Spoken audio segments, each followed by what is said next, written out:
నమస్తే, welcome to hit TV. ఈ రోజు మనతో పాటు ప్రముఖ ఆధ్యాత్మికవేత్త ఆస్ట్రాలజర్ చెవియం కిరణ్ శర్మ గారు మనతో ఉన్నారు. వారితో మాట్లాడి మరిన్ని విషయాలు తెలుసుకునే ప్రయత్నం చేద్దాం. నమస్తే గురుగారు. అఖండ ఐశ్వర్యవతి భవ. చెప్పమ్మా. బాగున్నారా సార్? బాగున్నాను. థ్యాంక్స్ అమ్మా. మీరు ఎలా ఉన్నారు? బాగున్నాం. శుభం. గురుగారు, ఇప్పుడు కార్తీక మాసం యొక్క అసలు విశిష్టత ఏంటి మరియు ఎలాంటి నియమాలు పాటించాలంటారు? కృతయ సర్వస్థ పాప నివృత్తి కొరకు, పాపనాశనం కొరకు కార్తీక మాసంలో చేసేటువంటి స్నానము, కార్తీక మాసంలో చేసేటువంటి దానము, కార్తీక మాసంలో చేసేటువంటి శివార్చన, ఏదైతే మనం పాపము చేశామో తెలిసి ఉంటాయి, తెలియక ఉంటాయి, ఈ రెండింటినీ ఉంటాయి. తెలిసి చేసిన పాపాలకి ప్రాయశ్చిత్తం తప్పకుండా ఉంటుంది. ఆ కర్మ అప్పుడే తప్పకుండా అనుభవించాలి. అత్యుత్కటై పుణ్యపాపై ఏహైవ ఫలమస్తుందని స్పష్టంగా చెప్తోంది వేదం. వేదంలో చెప్పబడినటువంటి కర్మ అనేది అనుభవించక తప్పదు. అంటప్పుడు మరి కర్మ చేయడం ఎందుకు? పాపకర్మ ఫలితం అనేది నష్టాన్ని కలిగిస్తుంది. మరి పుణ్యకర్మ అనేది నువ్వు అభివృద్ధి చేసుకోవాలి కదా. పుణ్యకర్మ ప్రాప్తి కొరకు మనం ఏం చెయ్యాలి అంటే దాన ధర్మాదులు చేసుకోవాలి. అటువంటి దాన ధర్మాదులు చేయగలిగితే విశిష్టమైనటువంటి పుణ్యఫలం వల్ల మనకి మంచి రోజులు, ఆనంద యోగాలు కలుగుతాయి. మరి అలాంటిది కార్తీక మాసంలో విశిష్టత ఏమిటంటే ఈ దానం వల్ల మూడింతల ప్రయోజనాన్ని పొందుకోవచ్చు. కార్తీక స్నానం వల్ల సమస్తమైనటువంటి పాపాలు పోగొట్టుకోవచ్చు. అంటే ఒక్కొక్క రోజు ఒక్కొక్క విధి విధానంతో ఉంటుంది. పాడ్యమి నుంచి మళ్ళీ అమావాస్య వరకు, అంటే ఆశ్వీజం వెళ్ళిపోగానే కార్తీక శుద్ధ పాడ్యమి నుంచి మనకి మళ్ళీ కార్తీక మాస అమావాస్య వరకు విశేషమైన ఫలితం ఉంటుంది. సో అందులో ఒక్కొక్క రోజుకి ఒక ప్రత్యేకత. కార్తీక శుద్ధ ఏకాదశికి ఒక ప్రత్యేకత, బహుళ ఏకాదశికి ఒక ప్రత్యేకత. అంటే కార్తీక శుద్ధ మాసంలో చేసేటువంటి శుద్ధపక్షంలో చేసేటువంటి ఏకాదశి ఉపవాసాలకు ఒక ప్రత్యేకత ఉంటే బహుళంలో ఒక ప్రత్యేకత. కాబట్టి ఇంతని చెప్పనలవి కాదు.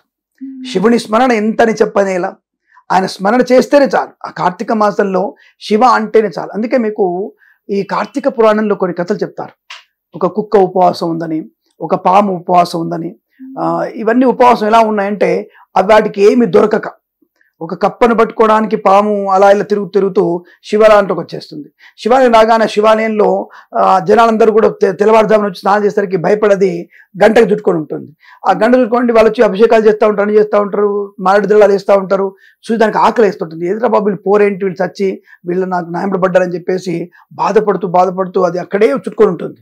ఆ మొత్తం జాగ్రత్త చేస్తుంది. వాళ్ళు జాగ్రత్త చేస్తారు, పాటలు పాడుతుంటుంది. శివ ఇదంటుంది, ఎంట్రా బాబు శివ శివ అని చెప్పి వీళ్ళు చచ్చిపోతున్నారు నాతో అని చెప్పేసి ఆ గంట ఒక్కొక్క మారేడు దళం అట్టుకొని ఉంటుంది. ఒక మారేడు దళం ఇట్లా విశ్వేశ్వర స్వామి వారికి గంట పైన ఉంటుంది, దానికి అత్తుకొని ఉంటుంది. అది అట్లా ఏదో అందుకు తినడానికి పోయేసరికి అది జారి ఆ పాము నోట్లోంచి వచ్చి అది శివుని మీద పడుతుంది. అంటే రాత్రి మొత్తం జాగ్రత్తగా ఉండడం, రాత్రి మొత్తం బిల్వదళం వేయడం, రాత్రి మొత్తం ఉపవాసం ఉండడం, ఈ వచ్చేసరికి ఆ చనిపోయిన తర్వాత అది డైరెక్ట్ శివలోకానికి వెళ్తుందట. అరే ఎన్ని కప్పలు తిన్నది, ఎంత చంపేసింది అది, మరి విష జంతువు ఎట్లా వచ్చిందంటే ఆ ఒక్క రోజు చేసినటువంటి కార్తీక మాసంలో బహుళ పక్షులు చేసినటువంటి ఆ ఒక్క జాగరణ, ఒక్క ఉపవాసము దానికి అటువంటి శుభాన్ని కలిగించని చెప్తున్నారు. అంటే ఒక్క రోజుకి అటువంటి విష జంతువుకి పుణ్యాన్ని కలిగిస్తే బుద్ధి జ్ఞానమైనటువంటి మనుషులు చేసేటువంటి పాపకర్మ విముక్తి కొరకు అక్కడ చేసేటువంటి చిన్న చిన్న ఉపాయాలతో శివుణ్ణి, ఆ అమ్మవారిని పూజించేటువంటి తత్వాన్ని కార్తీక మాసం ఎంత పుణ్యం వస్తుంది. కాబట్టి ఆ కార్తీక మాసం మొత్తం కూడా మనం శివనామ స్మరణతో శీతల స్నానం అంటే చల్లటి నీళ్ళతో స్నానం చేసి ఆ శివుని స్మరించుకుంటే ఒక్కొక్క రోజులో ఆ స్వామిని శక్తిస్తే మనకి 100 సంవత్సరాలు చేయనటువంటి పుణ్య ఫలితాన్ని పొందుకోవడం, అలా 100 సంవత్సరాలు చేయనటువంటి పాప ఫలితాన్ని నాశనం చేసుకునేటువంటి స్థితిని కలిగించేది కార్తీక మాస విశిష్టత. ఇంతని చెప్పనేలా కార్తీక మాస విశిష్టత గొప్పది, అనంతమైనది. శివనామ స్మరణకి దాన ధర్మాదులకి ప్రత్యేకమైనది కార్తీక మాసం చెప్పవచ్చు. అంటే ఒక చిన్న లైన్లో చెప్పాను మీకు అంతే.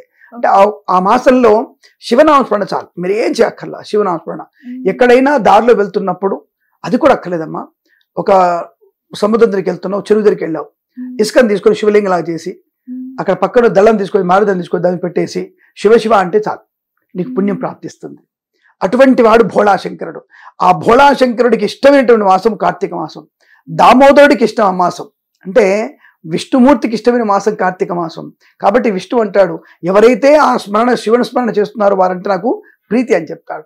కాబట్టి శివకేశవులకు భేదం లేనటువంటిది మార్గశిర మాసంలో విష్ణువుకి ఎంత విష్ణునో కార్తీక మాసంలో చిన్న అభిషేకం, ఒక ఇట్లా ఇందాక చెప్పినట్టుగా ఇసుకని ఒక ముద్దలా చేసుకొని శివలింగన భావించి ఒక చుక్క నీళ్లు పోసి ఇంత విభూతి ఆయన ముఖాన పడేసి ఒక బిల్వదళం పెడితే అసలు వినమ్రమైనటువంటి భక్తితో ఒక్కసారి నమస్కరిస్తే ఆ శివుడిని కావాలని ప్రతి ఒక్కటి ఇస్తాడు. ధర్మబద్ధమైంది సుమ, అధర్మమైంది ఏది ఆయన ఇవ్వడు. అది గుర్తుపెట్టుకోవాలి. కాబట్టి ఒక్కొక్క రోజు అని కాదు, ఆ 30 రోజులు 31 రోజులు కూడా మనం చేసేటువంటి ఆ శివనామ స్మరణకే విశేషమైనటువంటి ఫలితాన్ని పొందుకోవచ్చు. అది అనుభవించిన వాడికి తెలుస్తుంది మాధుర్యము, ఆ భక్తి. మనం నిజంగానే ఆ మాసం మొత్తం కూడా శివాలయాలు కిక్కిరిసిపోతాయి. అంటే తెలిసి కానీ తెలియక కానీ చేసేటువంటి పూజ, తెలియకనే పూజ చేస్తే తెలిసినట్టు.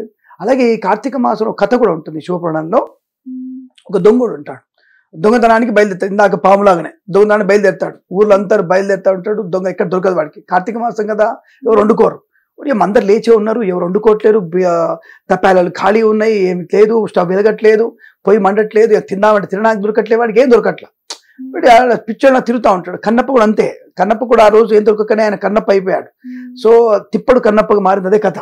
అలాగే వీడు వెళ్ళిపోయి చేస్తూ ఉంటాడు, ఏం చేసినా దొరకదు దొంగోడికి. మేము ఏం చేసి సరే ఆ గుడి వైపు వెళ్తూ గుళ్ళ దొరుకుతుంది కదా ప్రసాదం, దొంగతనం చేద్దామని చెప్పేసి తినడానికి లోపలికి వెళ్తాడు. వెళ్ళగా దొంగోడు కదా, అందరు అక్కడే ఉంటారు. వాళ్ళతో వాడు కూర్చొని దొంగతనంగా ప్రసాదం తీసుకున్నాడు కదా, కూర్చొని భయన చేస్తూ ఉంటాడు. ఎవరన్నా ఒకరు పక్కకి వెళ్ళిపోకపోతాడు, ఆ కొబ్బరి ముక్క తీసేసుకుందాం, ఆ బెల్లం ముక్క వాడి బాధ వాడిది, తీసుకోరు. వాడు కూర్చొని కడుపులో నకరకలాడుతుంది. ముందు రోజు రాత్రి నుంచి మొదలు పెట్టాడు వాడికి ఆకలి. ఈ రోజు కార్తీక మాసం అయింది, సోమవారం అయిపోయింది, సాయంత్రం అయిపోయింది. వీళ్ళు కథలు జనాలు ఒకళ్ళు పోతే ఒకళ్ళు వస్తున్నారు. ఒకళ్ళు వీడికే పాలు ఇచ్చి, బాబు పాలు దాని పోయి, బాబు ఆ నీళ్ళు అందుకో అని వీడికే పని చెప్తున్నారు. ఇదేంటారు, నాకు అసలు శివుడు అంటే పడదు వాడికి, ఆ దొంగోడికి అసలు పడదు వాడికి. అలాంటి దొంగోడు వాళ్ళు వచ్చేసి బిల్వం చేసి, బాబు ఈ బిల్వాలని స్వామివారిది అనగానే వాడు బిల్వలు చేస్తూ ఉంటాడు కోపంగా. ఏం శివుడో అని వేస్తుంటాడు వాడు. అంటే వాడి నోట్లోంచి మనకి ఇప్పుడు సూడో నాస్తికులు ఉంటారు కదా, నిజమైనటువంటి మనం భక్తులు సనాతన ధర్మాన్ని భక్తిగా చెప్పేటువంటి మాట కన్నా ఈ సూడో నాస్తికులు దేవుని స్మరణ చేసేది ఎక్కువ. బాగా చూసుకోండి మీరు. అంటే మనకంటే ఎక్కువ స్మరణ చేస్తారు వాళ్ళు. జన అజ్ఞాన వివేకుల వారు, నువ్వు వెంకటేశ్వర స్వామి అంటావు, నువ్వు ఆ స్వామి అంటావు, నువ్వు ఈశ్వరుడు అంటావు అని చెప్పేసి ప్రతిసారి వాళ్ళు స్టేజ్ మీద మన దేవుడిని స్మరణ చేస్తుంటారు వాళ్ళు. అంటే కాబట్టి మనకంటే ఎక్కువ. అలాగే ఆ దొంగోడు కూడా ఆ సోమవారం మొత్తం కూడా శివనామ స్మరణ విని విని విని ఆ బిల్వాలు వేసి అక్కడ స్వామి నాగారం చేసి రాత్రి జాగారం చేసి ఏం చేయలేక మర్నాడు పొద్దున సొమ్ముసుడు పడిపోతాడు. ఇక్కడ శివుడు ముందే పడిపోతాడు. ఆ శివుడు అనుగ్రహంతో అందరూ లేస్తారు, ప్రసాదం తీసుకొస్తారు కదా, దద్దోజనాలు అవన్నీ మనం చూసి అక్కడ చూసేసి ప్రసాదాన్ని పెట్టుకొని దుప్పలు తింటాడు గబగబా. అంటే వాడు ఉపవాసము, జాగరణ, మారేడుదలం, శివనామస్మరణ, తర్వాత వాడు తినగానే ప్రసాదం లేచి ప్రసాదం తిన్నాడు. ఇంతకంటే పుణ్యం ఏం కావాలి? యమకింకర్లు, వీడు చనిపోయాడు కొంతకాలం తర్వాత, యమకింకర్లు వచ్చి పట్టుకోబోతున్నారు. విష్ణు భక్తులు వచ్చేసి వాడిని ఇక్కడ తీసుకెళ్తున్నాం, వీడు పాపాలు చేశాడు. లేదు, స్వామి వారు ఇక్కడ తీసుకురమ్మన్నారు. అదేమిటయ్యా ఎంత పాపాలు చేశారు? కార్తీక మాసంలో ఒక సోమవారం రోజున తను బిల్వార్చన, శివనామస్మరణ, అభిషేకము, ప్రసాదం తిన్నాడు కాబట్టి జీవితాంతం అంటే ఇక ఈ ఐహిక భోగాలన్నీ అనుభవించి ఇహలోకంలో తను స్వర్గలోకానికి రమ్మని చెప్పి శివాజ్ఞ జరిగిందని చెప్తాడు.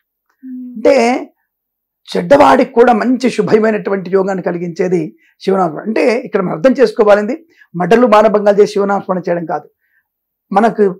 మన యొక్క స్థిమితి ఉన్నా లేకున్నా, మన యొక్క మతి స్థిమితంలో ఉన్నా లేకున్నా, మన బుద్ధిపూర్వకం చేసినా చేయకపోయినా శివునికి చేసిన పూజ మనకి శుభాన్ని కలిగిస్తుందని చెప్పేదే కార్తీక మాసం.